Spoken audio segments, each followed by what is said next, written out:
c'est parti. Bon alors, la première chose à faire quand vous partez du chalet, c'est de couper l'eau. Purger le système pour pas que ça gèle pendant l'hiver. Un ben, faut pas que ça gèle pendant l'hiver. Alors, il y a une première truc à faire, c'est de couper là, de couper l'alimentation de la pompe électrique. Ici, marche en haut, arrêt en bas. Donc on met sur arrêt. Pof. Comme ça pousse plus. Voilà. Bon, maintenant on est dans les toilettes, on va vider ce qui est propre aux toilettes. Donc on va commencer par vider la chasse d'eau. D'accord? Et on va couper l'alimentation ici, petit robinet. On va couper l'alimentation ici pour plus que ça remplisse la chasse d'eau. D'accord? Deuxième chose, on ouvre ça ici. Et là, il y a deux robinets. D'accord? Vous voyez les robinets, on les met dans le sens du tuyau pour qu'ils vident le circuit. Voilà, le circuit se vide vers l'extérieur. On ouvre, c'est bon? On ouvre le robinet de la douche. On met la pomme de douche en bas pour qu'elle se vide. Ok? On ouvre le robinet. On entend que ça se coule. Toc, le tuyau se vide et va se vider là-bas dans le trou. Pareil à la cuisine, on ouvre le robinet de la cuisine pour tout vider. Donc du côté du chauffe-eau, pareil, il va falloir vider le peu d'eau qui peut rester dans les tuyaux qui pourrait faire péter ces trucs-là. Donc on a un petit tuyau en plastique, comme ça, qu'on va brancher ici. On va bien enfiler à force. On ouvre cette vanne. Ok, vous voyez? On ouvre cette vanne. Et on va souffler dans le tuyau.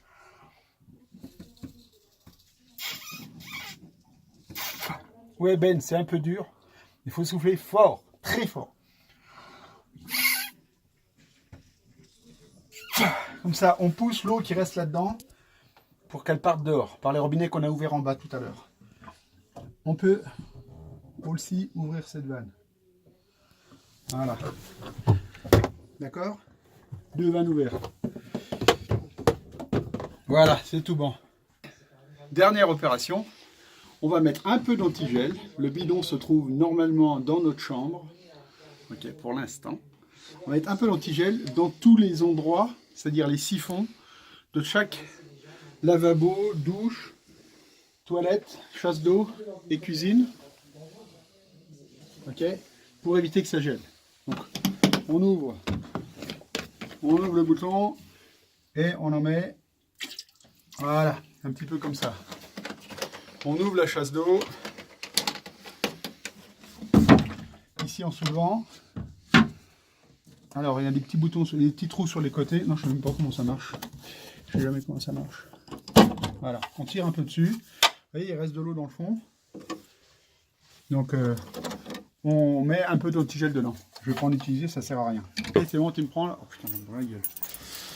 Alors pour le chalet, il y a 3 clés. D'accord?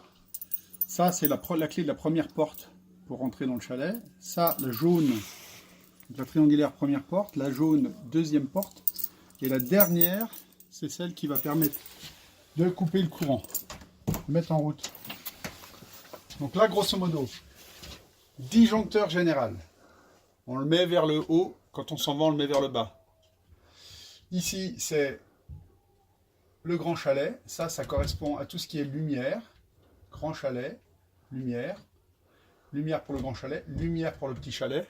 On n'y est pas, donc on n'y va pas. Et ça, c'est les radiateurs. Ok. Et peut-être les prises de courant, certaines prises de courant. Voilà, donc quand vous arrivez, vous montez celui-là, celui-là et celui-là. D'accord? Évitez d'utiliser les radiateurs au maximum parce que ça coûte des sous. Voilà.